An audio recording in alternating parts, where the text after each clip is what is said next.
क्या आपको पता है हमारे प्यारे हबीब हजरत मोहम्मद मुस्तफ़ा सल्लल्लाहु अलैहि वसल्लम के हुकूक हम पर क्या है। सबसे पहले आप सल्लल्लाहु अलैहि वसल्लम पर ईमान लाना, उनकी इताअत व पैरवी करना, फरमाबरदारी करना,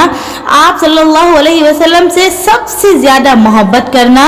और आप सल्लल्लाहु अलैहि वसल्लम के सबसे ज़्यादा अफजल इंसान होने का यकीन करना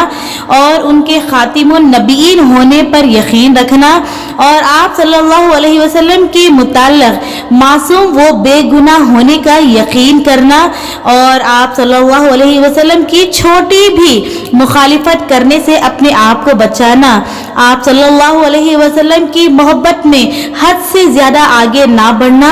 कसरत से बहुत ज़्यादा दुरूद सलाम भेजते रहना, अहले बैत और आप सल्लल्लाहु अलैहि वसल्लम की आल से मोहब्बत रखना और सहाबा से मोहब्बत रखना।